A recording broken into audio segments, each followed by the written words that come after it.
It's the lens, it's the lens, it's the lens, gotta live diverse. It's the lens, it's the lens, it's the lens, live diverse. You are listening to The Lens Living Diverse, a podcast brought to you by the CNIB advocacy team. Join Nisha, Vivi, and I as we speak to individuals with intersecting identities who live with sight loss as they share their unique stories. Hello, everybody, and welcome to another edition of The Lens Living Diverse. I am your host for today. I hope you all know me by now because we have been through many episodes. It's been a journey. So I am your host, Abena Kwako, and I am doing it solo today. I know we haven't had an episode in a long time, but know what? We are coming back big because we have a special guest today. Not only is he a social media star, a TikTok star, also an amazing YouTuber as well, influencer. And then, actually, fun fact, he was a student of mine when I worked at a school. So we have the great Adam Brown. Adam, how are you doing today? Oh, you're buttering me up, Mr. Aquaco. Exactly. Well, I have to. You're a star now.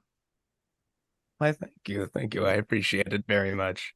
Look at that. I am so happy to have you on today's show. So let's begin before I continue to start butting you up and getting your head too big that you can't even be on this podcast. If you could tell the audience a little bit about yourself. Okay, so my name is Adam Brown. I live with retinitis pigmentosa, which is a degenerative eye condition. It affects pretty much every aspect of my vision, mainly peripheral vision and night vision. So it's very hard to see at night or in darkly lit places. And um, I'm also, as Mr. Quacko said, I make content on social media. I make short comedy skits on YouTube, TikTok, and Instagram, or just whatever I feel like making, and I really enjoy that. But apart from that, I'm also an aspiring voice actor, and also an aspiring music producer. So I'm trying to get into both of those fields at the same time, and it's very it can be very challenging, but I'm having a lot of fun with both of them. I'm also a black belt in Taekwondo. Not trying to brag here, but I can I can toss some kicks, you know. And look at that, and that's awesome. It seems like you just know how to do it all. Like you could kick someone's butt, and then at the same time, uh, do a voice on a sound effect on kicking someone's butt. Look at that. Show.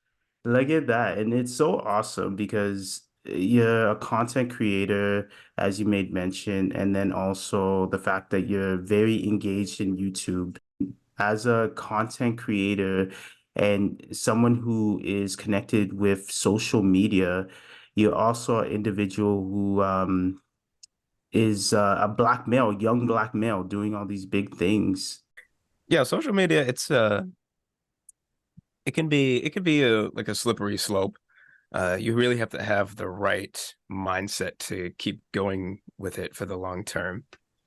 Uh, Need to, not let the numbers get to you. You need to make the stuff that you enjoy and not just to appease the internet. And yeah, because that's pretty much how everybody starts out on social media, just posting whatever they like, whenever they want to. Yeah. And if you want to go far with it, really just staying consistent is like the only piece of advice that I've heard that has actually worked for me. Because every time I hear like a social media guru being like, "Oh, you need to do search engine optimization, and you need to put like this many specific hashtags and post exactly at this time of the day," it doesn't work. It does not work. Mm. But nothing can stop consistency. So if anybody wants to pop off on social media, just post it. Just post what you want and post as often as you can. It doesn't even matter if you're not being consistent. Just post often. Yeah, and that's very great pieces of advice. And like I said, even before, just that representation, having that voice, you know what I mean? That Yeah. voice that wasn't really highlighted in the past. So you're doing big things, Adam. Yeah, it's great. And I'm seeing a lot of black influencers on TikTok that are absolutely blowing up. Not just doing comedy stuff. It's beauty. It's just uh it's just TikTokers saying what they feel. Uh so yeah, there's a good amount of diversity for social media influencers now. Yeah, no, and that's definitely what we want to see, right? Because like I said, those voices, we need those voices. As a black male myself, I love to see people thrive and love to see people come into our community and get educated. So, you know what? I know I'm subscribing to a bunch of people after this conversation for sure. So, you are a voice actor. You have done a couple of voices right now in this episode and just over your social media. You're always having these voices. So, what made you want to get into voice acting? My dad. My dad is a part-time voice actor, and I've known about that since I was like 5 years old. And I would watch the cartoons that he voiced in, and just the concept of this cartoon character, there's an actual person who can do that voice, that immediately clicked with me. That's just like, I want to do that. And it's stuck with me until now. And now I'm really starting to get into it. I've gotten in contact with my dad's agent, and I've been taking auditions that she's been sending my way, and it's been a lot of fun. And of course, it's not like I'm like one of those actors where my dad just tosses me in like my son wants to be a voice actor, make him a voice actor. No, I still have to train and actually get good at acting because that's the most important part. It's voice acting is acting with your voice. So acting comes first and foremost. So uh, you got to take classes. You gotta practice. You gotta study. You gotta listen to a bunch of cartoons, which is the fun. It's probably the most fun way to study ever. Just watch a Mhm. bunch of cartoons and take note of different kinds of characters and try different stuff out and figure out what kind of stuff you're good at. I'm almost imagining it. You're just like sitting there watching cartoons. Someone walks in, they're like, "Why are you watching cartoons?" And you're just like, "Ah, doing my research, you know?" Mm-hmm. Exactly. Pen Yeah, I'm and paper. watching Bluey trying to get my hours of studying. Exactly, with a straight face on, with a straight, Mm. serious face, and you're just like, "Wow, Yes, that yes, just the technique." most attentive face watching Caillou. Lovely, lovely. And I gotta say, even just like a blast from the past, as I made mention on top of the episode, I known Adam as being a student and me being a staff, and the work that this man does to pretty much exercise your voice and build your voice. Can you tell us a little bit about like what you do to exercise your voice and make it that way? Well, doing social media has pretty much been my excuse to practice acting on camera because I started making videos back in the beginning of 2020, and looking back on it, I've improved quite a lot since then. Um, because making videos, it helped me a lot in getting used to the sound of my own voice and um getting used to doing on-camera work, doing different facial expressions and body languages so that I'm not just standing still and doing funny voices Mm. and yeah, and really selling the scenes that I'm trying to do because I do comedic stuff. So I really need to make sure that they're well written and and performed well. But yeah, that's pretty much been my main way of consistently getting better at acting. And I'm also taking vocal lessons at university right now, Mm. and That's been quite the challenge for me because while I want to get better at singing so that I can sing my own songs, it's pretty hard. You know, some people it comes a lot more naturally, but I'm very much at the beginning of the of my training, so I've got a long way to go for that. Mm, But I definitely think that singing and acting go hand in hand, especially if you want to voice in cartoons. You're gonna do a lot of singing. So mm. yeah, Yeah, very true, very true. And watch out, world. We have the next Usher on here. He not, got not Usher. add on we have karate black belt. We have a voice actor, we have a producer, we have a social media specialist, and then just at that little asterisk that says Usher, you know what I mean? Look at that, look at that. Definitely confessions right here. Mhm. And even that, and you know I was gonna ask this, Adam. You knew from since I asked you to be on this podcast, can Mhm. you give us an example of a favorite character? You know what? Actually, Yeah. first, what voice were you inspired by? Like, was there any cartoon character or animation that you were inspired by their voice? Well, my social media skits were greatly inspired by a voice actor named Sungwon Cho, Mhm. who also goes by ProZD. And he became popularized by doing short comedy skits, and his humor greatly inspired uh, my skits. And I eventually evolved into my own style of editing and humor. Uh, so yeah, everybody is always inspired. Um, for a voice, one of my more memorable ones is a character who goes, "You see, according to the science of science," and then he blabs on about something random, like the mitochondria is the powerhouse of the cell. Uh, so yeah, that's one of my more famous ones. Uh, That one, that one, I came up with that. I came up with that as like a very over dramatic, nerdy kind of voice.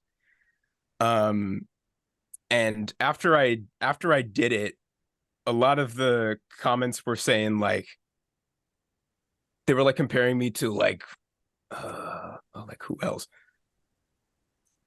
Like Mr. Crocker, or maybe that was a different voice that I was doing from Miss- Mr. Mr. Crocker from Fairly Odd Parents, or Yes. the devil from the Cuphead show. He has like a very he's a very like pretentious sounding voice.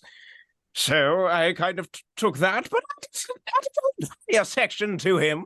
So he's very pompous and very full of himself. Yes. I love it. I love it. Can you do the rest of the episode just like that? That would absolutely destroy my throat. My throat and my chest would explode.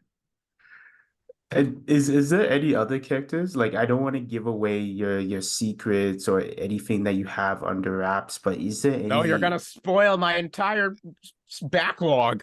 I know, I know. No what, just one more. One more. Just to give the listeners a special sneak peek of like what kind of characters you have in the vault. All right, here's one I did in a recent video. He's a supervillain, so he has a very deep and full and threatening kind of voice, very grumbly. And he is Lord Hamhock, and he is the ruler of all forms of meat. But nobody takes him seriously because he's the ruler of meat and not something scary. So that's another voice I really like doing. I like doing the deep and strong kind of voice. I love it. I love it. And it's just this is what I love about voice actors is it's almost like, am I even talking to the same person? You know what I Mm-hmm. mean? It's just like, you know how people, okay, I created this character, but they sound like themselves. You just sound like an entire different person. And honestly, that's not a problem at all. That's kind of a viewpoint that can scare people off from pursuing voice acting because they think I can't do that many different kinds of voices. So I'm not sure if I would be a great voice actor. there's tons of voice actors that just use their voice and they're iconic. Seth Rogen, Jack Black, Chris Pratt, pretty much every A-list on-camera actor, they just have one voice and that's it. I mean, Jack Black can do a bunch of different voices, but Patrick Warburton is another one where he has that very deep, intimate kind of voice. But everybody loves him because not everybody can do this kind of voice. But so yeah, if you want to get into voice acting, into character work, your voice can be a character, and what really matters is your performance. Because the way that I'm talking right now, this could be a character. Even if you just ramp it up in energy, this could be its own character. Or maybe if you just talk really, really softly, this could be like a very jaded kind of guy. But I'm not even changing my voice. I'm just using my regular voice. So you could really do a lot of things with just your voice. You don't need to do anything too different. Maybe if you just add a different accent to yourself, maybe an over-exaggerated Southern accent. This is just my regular voice, but I just got a little Southern twang to it. Now it's a completely different character, I love it. I love it. And know what? You have inspired me, Adam. And that's I've been working on this voice, so wait for it. Wait Okay. for it. So, okay, Okay. you ready? You ready? I'm ready. I'm Ben, host of The Lens, Living Diverse, and it's so amazing to be here. You could hold your round of applause, Adam. When you said that, I truly believed that you were Ben Aquaco and that you were the host of this podcast. See, that's the thing. Uh, It's believability. the only way I'd make it would be if I was playing myself. But anyways, okay, I digress. I'm not at your level, I gotta admit for sure. Um, Definitely I gotta ask you, and this for myself, as a person who I love cartoons, right? Like even when I was Mhm. younger, nowadays I could mess with a good cartoon, animation is incredible. Just love the fact that someone's animating something, a voice is attached to it. For myself, growing up, Boondocks was one of my favorite shows, The Simpsons, Yeah. just a bunch of stuff, right? With us as Black individuals and living with disabilities, I'm wondering, what do you think about like representation when it comes to Blackness and disabilities in animation? It's happening, but could be more prominent.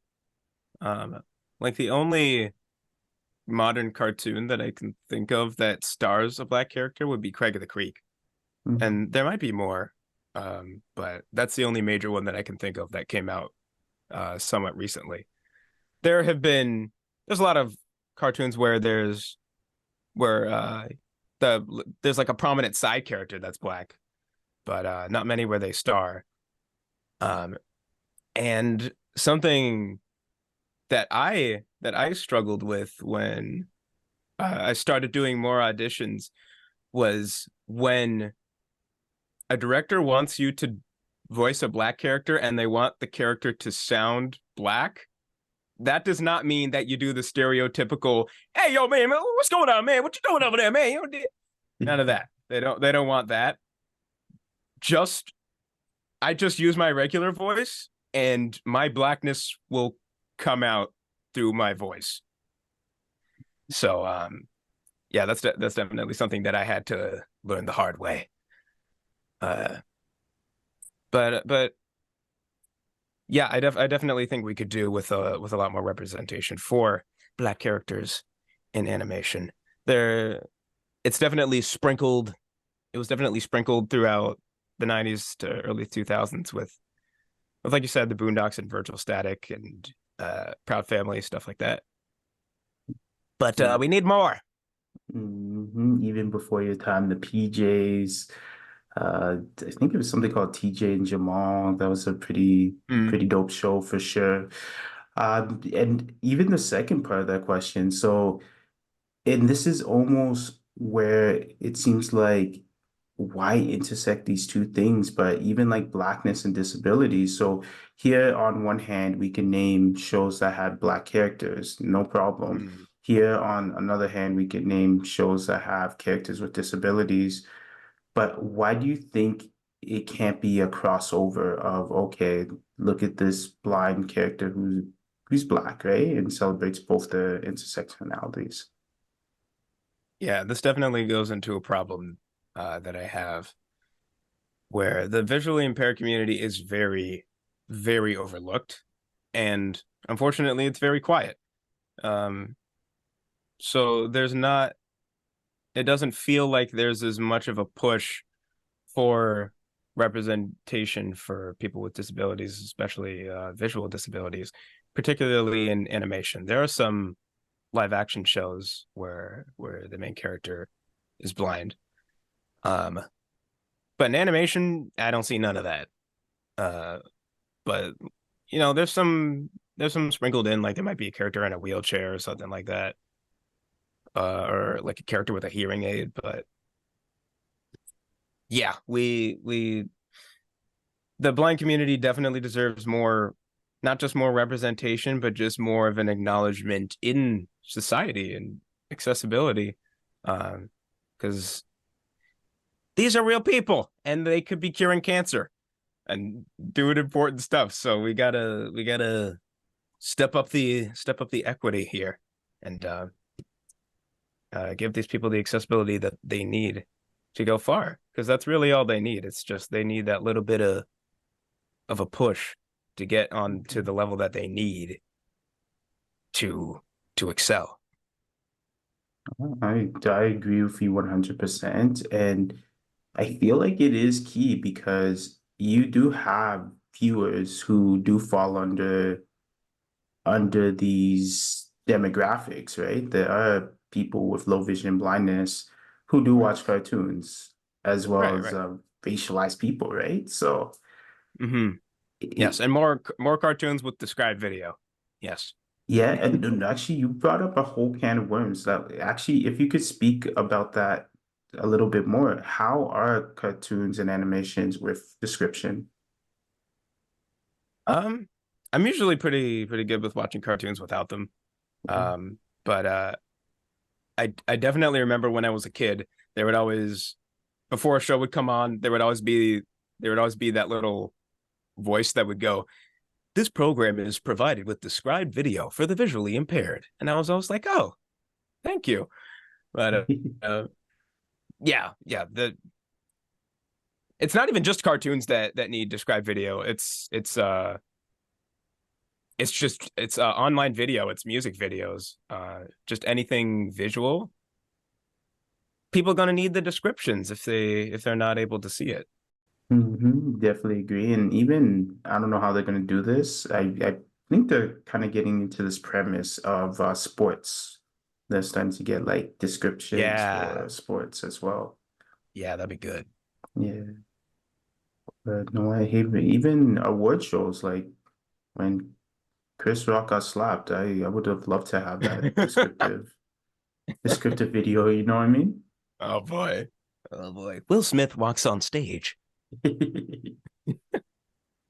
And then the description is just like, damn, you got knocked. My Just a described goodness. video guy with attitude. My That goodness. would be way more entertaining. Exactly. Even more than what people are seeing for sure. And even with that said, before we go on to the next topic, any kind of like last comments that you're passionate with voice acting and then attributing your lived experiences and anything that you would like to add on to that? Well, I'm very fortunate to have my dad as basically my in into this field of work because normally with voice acting you would need to you would need to get a demo made either professionally or homemade. Most people just do homemade now. And then you would send that out to agents, and that's how you would get an agent. But fortunately for me, I didn't need to look for an agent because my dad already had one. So I'm super super fortunate to have that skip to skip that stuff, but of course I still had to train and get good at acting and do all the other stuff. Um Also, voice acting nowadays, where we have to do a lot of self-taping, where we record at home. Um, I really enjoy doing that because I love working with audio. I love producing music, which is editing audio. So it that goes hand in hand with doing voice work at home. So I'm very fortunate to have gotten into that field too. So it very much all came full circle for me. Uh, and yeah, I hope that I can go far with this. Yeah, and even just like you said, and bringing that intersectionality of being someone with low vision, the fact that you're able to do all this at home, that Yes, is awesome for sure. it is very awesome. It is very awesome because I can have as much accessibility as I want. Nothing's better than accessibility. And like even previously, did people have to go into the studios to do voice acting, or what was that like? People still do. Um, Most of the time, if you're doing an audition for the first time, it'll be a self-tape. But I did do one that was in person. Uh, and then after you send in your audition, you they would do callbacks, and if they like your audition, they would have you do a callback, which is basically round two of auditions, so that they can narrow down the people that they want for the role, and that will more than likely be in studio. That is mainly in studio because they want to see how you are to work with in the place that you would record the show or the movie or the game or the whatever. Um, so yeah, that's where you would go in studio. No, excellent, excellent. No, it's very huge, and definitely with this generation, just like you're saying with your music and being able to produce music at home and Mm-hmm. then voice act at home, and it's just the accessibility side of it. And definitely it's advantageous to that demographic of low vision and blindness for sure. Yeah, yeah. And I'd also really like to, really set a precedent for disabled people who want to get into the performing arts. Um, being a voice actor with a visual impairment. Because there are quite a few blind and visually impaired voice actors. Like there's one who does like movie trailers, um, and he's in a lot of really major stuff, like the SpongeBob movie. I forget his name, but yeah, he is also blind. So yeah, I definitely like to set a precedent for this community that we can be performing artists. And you know what? It's funny. Actually, before we move on to the next question, of when you were saying we can, actually, I remember you did a badass Barack Obama Oh my gosh. impersonation. You know what? Adam, you gotta do it, man. You gotta do it. I don't even know if I can anymore. Uh, Yeah. yeah, hello, my fellow Americans. This is Barack Obama, and I can't. It's not great. It's not great. No, no, way better than anything I can do for sure. Hello, my fellow Americans. There we go. See, you got me doing impersonations. After this episode, you'll get me Hmm. doing all kinds of impersonations for sure. Yeah, Uh, impersonations are great because even if you don't do a good impersonation of someone, that can be its own character. Because mm, there's a lot of characters where the actors will say, "I was basically trying to do an impression of this person, this comedian, this actor," and then you listen to that person that they're imitating, and you'd be like, "Oh, yeah, I hear it," and mm, yeah, yeah, and sometimes when you're doing an audition, you'll get a reference to like specific characters where they're like, "We want this kind of vibe," not exactly an imitation, but this is the kind of vibe that we want for this character. Yeah, no, hey, as long as Yeah, you hit the point. Sometimes even if you have like a quarter of sounding like the person, you hit it, you know? exactly. Make it your own. Yeah, and then make it your own, exactly. So I'm gonna go into the next question. So pretty much, and this is how I feel like we just keep paralleling, even after you left, you graduated, and then myself leaving that school as well. And I saw you on the news and making mention that you had the Luxturna procedure, and then also on an advocacy podcast that we both were on, and making Mhm. mention of you getting that awareness of the Luxturna procedure. So, do you want to tell us about your experience and then also promoting it on social media and bringing that awareness to social media for people who don't know about low vision or blindness or uh, the procedures and genetic procedures available out there? Yeah. So I found out about Luxturna back in the beginning of 2021, because I found out that this gene therapy that could stop the regression of retinitis pigmentosa, because that's a major part of the condition, is that your vision will get worse over time. And at that time, I was definitely noticing my vision was getting worse. Uh, it was harder to read. It was harder to read my own handwriting. Things were getting darker and blurrier. So when I found out about that, I was like, awesome. But at the time, it wasn't available in Canada yet. It was in the US. Um, but in Canada, the Ontario government and the pharmaceutical companies that were providing the surgery were not agreeing on a price. They were still negotiating what price they wanted for it. And so for the next 2 years, it was pretty much just a waiting game of advocating for this community. First of all, I never even thought of myself as an advocate. So I'm I'm extremely grateful to have any sort of voice for the blind and visually impaired community. Um, so starting at the beginning of 2021, I posted a video where that I explained my visual impairment and brought up Luxturna, and basically just gave a small call to action to share the video around to people who don't know, because I had never heard anybody talk about Luxturna.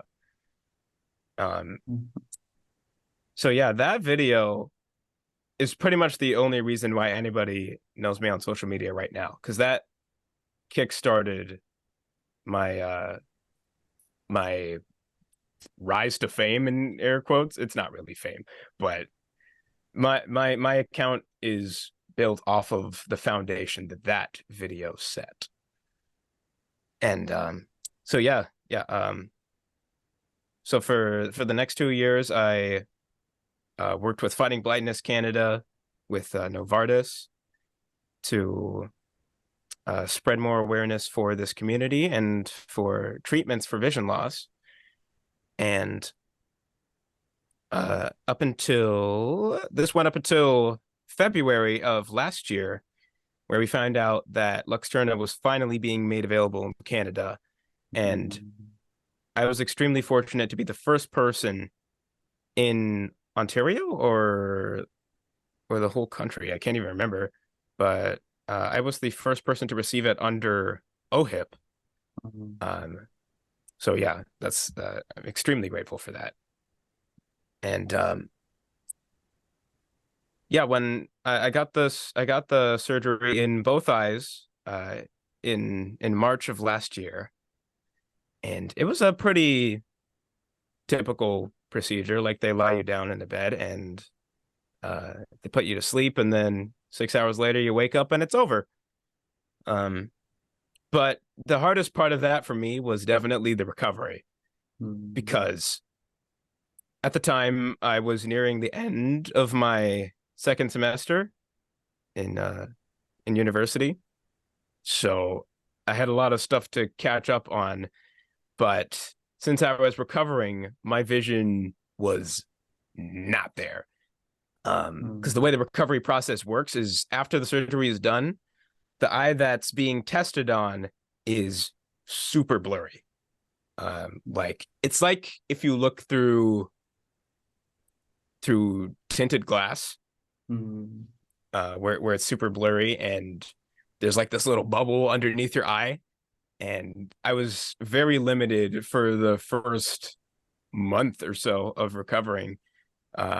For the first couple of weeks, I was basically just lying down and uh, keeping myself from leaning forward so that it didn't mess the recovery up. And mm, I had to make my movements slow. And it was quite a challenge for me because I'm very much the kind of person who likes to accomplish things constantly. I mm, always like to move forward. So it was difficult, but it was also humbling. Uh, just going through that and being like, yeah, this is a once in a lifetime opportunity. I cannot mess this up. So I just got to sit tight and and let God do His work. You know. mm. Uh, so yeah. I'm pretty much fully recovered by now, and since that surgery, I've noticed no reduction in my vision, and in fact, I've even noticed some improvements. Um, my vision's a lot brighter. Everything's slightly clearer in my peripheral vision and central vision. Um, it's obviously no cure, but it's definitely helped a lot. Also, night vision has gotten a lot better. Seeing in Mm, darker areas has gotten a lot easier, and seeing at nighttime, I can actually see the sky at night now. Before it was pitch black. Now I can actually mm. see it, which is crazy. It's Yeah, absolutely crazy. So I'm super grateful that I was able to get it. And guess what? Now Luxturna is available Canada wide, which is incredible. yeah. So now anybody um who is able to receive the surgery, uh I believe it's only for people who have a mutated RPE65 gene, um, which isn't everyone who has retinitis pigmentosa, but um, uh, yeah, I'm not 100% sure on like how much you can qualify for that Yeah. surgery. But now that this is available all across the country, now we continue to push more surgeries for and just more treatments for preventable vision loss. Yeah, it makes sense. And thank you for walking us through that journey. And as you made mention, as a person who likes to be go, go, go, to have to lie on your back. So I'm guessing no karate at all. Nope, Yeah. none of that. No exercise at all, pretty Oh, much. wow. Look at that. So it's I guess those times to reflect and rest, you know what I mean, after all that time. And definitely this all started from that social media post for sure to get awareness Yes. about it. Hmm. So even just the impact, like how's it feel to have that reach of social media impact, and especially having those two intersectionalities where people it's obviously you're Adam, of course, but people do see you. Oh, look at this black dude, and he has sight loss, and then having such a amazing personality as well. How's that feel to kind of have that community? Yeah, it's kind of funny because now I've been seeing like kind of an influx of new viewers now on particularly on my Instagram and YouTube.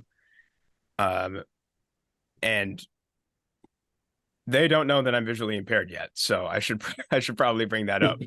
Uh, but yeah, I definitely need to. I definitely try to monitor my mindset towards social media so that I don't lose my mind. Uh, and just stay making the content that I love. And I really love that I'm able to be a voice for the visually impaired community, but also just post what I like because unfortunately it feels like whenever somebody is blind and you can tell that they're blind, they kind of have to make being blind be their whole shtick.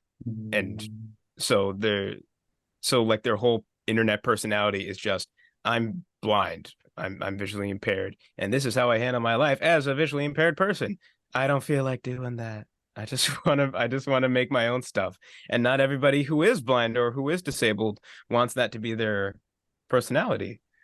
Uh, we got things that we're passionate about, things that we love doing.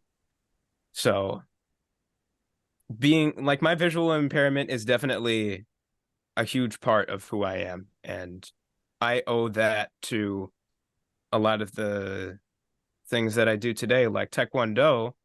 The reason I got into Taekwondo is because I wasn't able to do any sports that involve throwing a ball, like soccer, basketball, volleyball, none of the sports in gym class. I always had to sit out.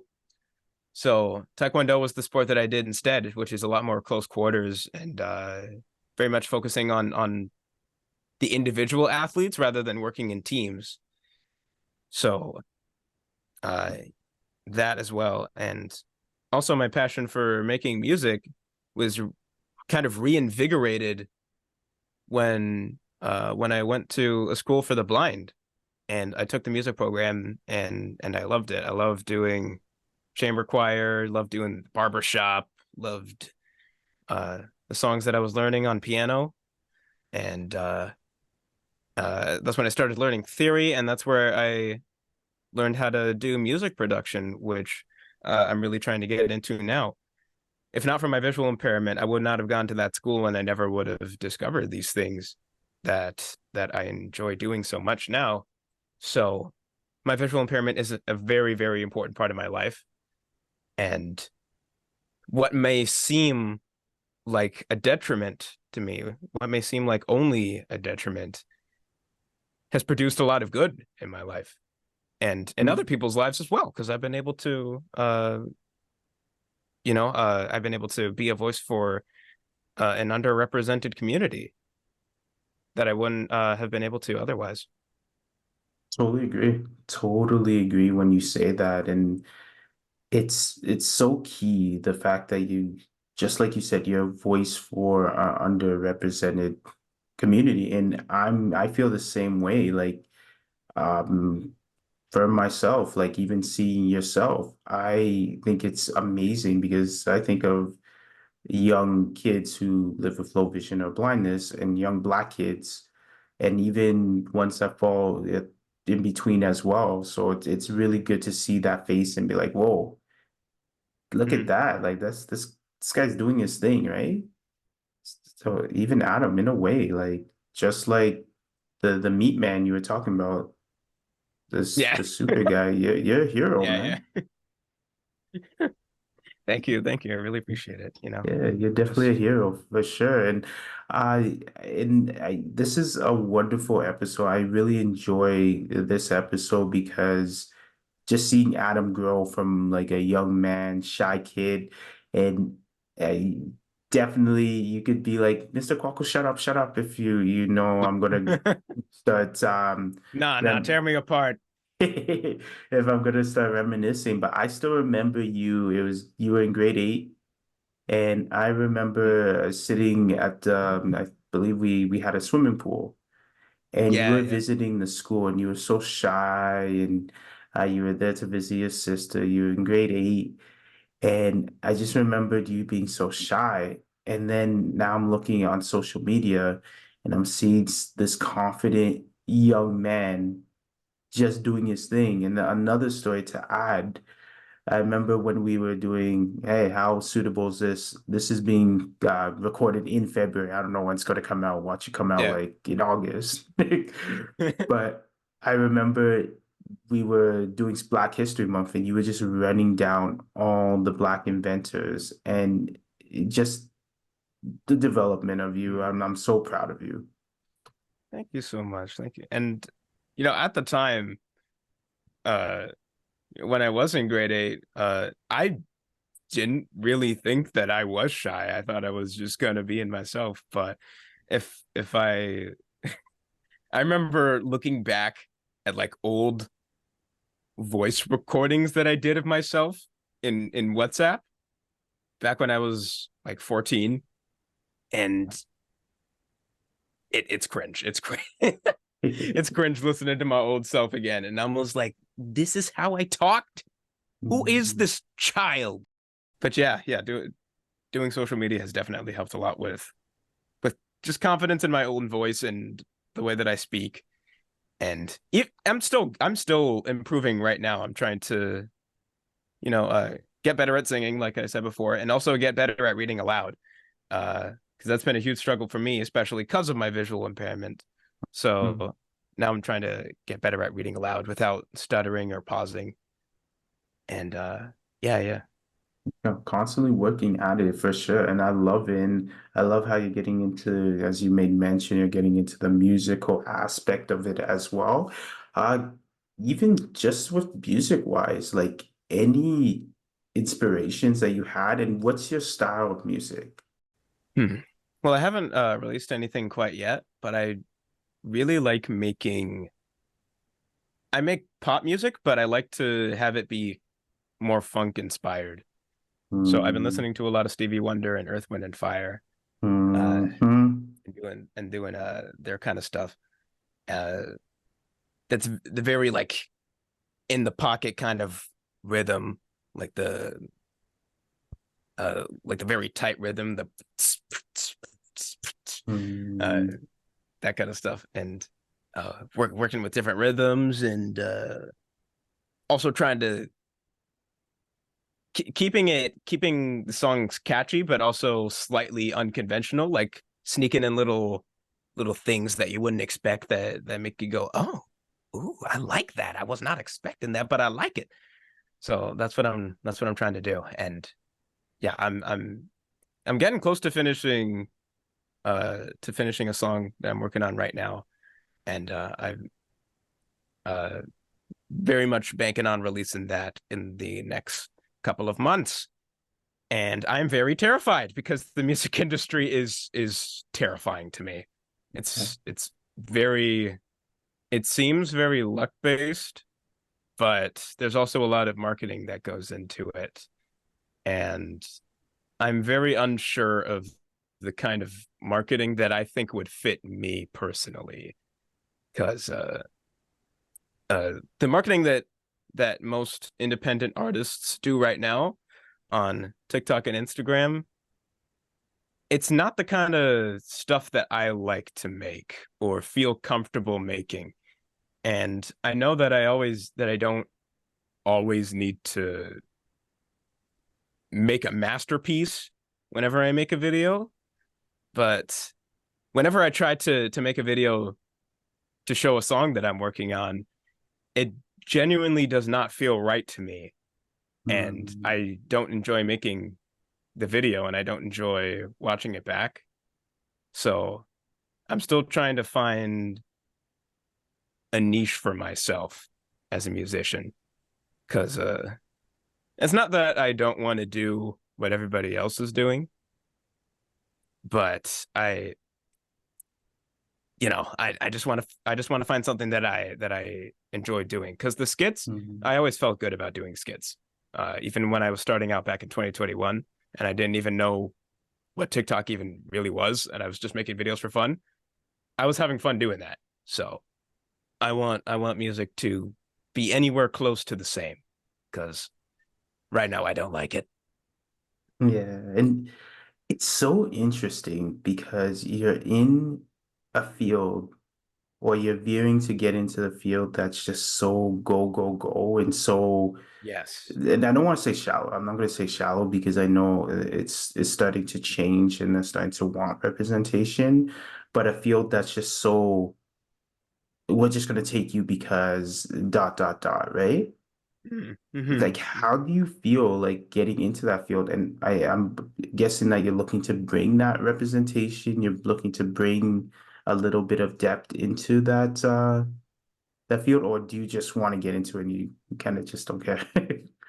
Yeah. I right now I'm just trying to get myself out there, trying to get my foot in the door, get that first song released, and let people know who I am. Uh, Mhm. but yeah, I I really don't see many black artists or producers who make pop. It's mostly hip hop from what I've seen. Um, it's either hip hop or R&B. So, and while I do love those genres and want to dip into those genres as well, uh, making pop is the main kind of stuff that I like to make. And pop is like kind of an umbrella term. It can be a lot of different stuff. But Yeah, yeah. Michael yeah, Jackson was yeah, considered pop, so yeah. yeah, And he was like the more electronic side of it, but also mixing some acoustic instruments in there. Uh, so yeah, yeah, I'd yeah. I would And, love that. and Noah, like I said, I know you're gonna do big things. I'm loving the trajectory that you're heading to, with the voice acting and everything. I have a really good feeling. So this makes me want to ask my next question, and this leads into my next question, where you have these young, and we highlighted upon it earlier in the episode, but you have young people, racialized, if we get specific, Black folk, uh, kids that may live with a disability, if you get specific, low vision or blindness. What are some advice or what's something that you could share with that demographic who lives with the similar circumstances as you? Just find whatever you love to do and just go for it. Because if you find something that you're truly passionate about, no disability or roadblock that can come in your way can stop you, or you won't let it stop you. Um, of course it sounds kind of corny, but this is definitely true for me. Um, you know, navigating navigating spaces, especially traveling on your own, can be intimidating, but it's something that you have to do, and uh, we need to take all the accessibility that we need, and also push for more of it, so that the so that we don't have to face as many challenges as we do right now. But for anybody who is unsure of what they can do because of their visual impairment or disability or whatever challenge they may have, just find something that you love to do and just go for it. That's really all you can do, you know? I love it. I love it. I love it. I love it. Makes me want to break out into song and dance myself. Right here, such great advice.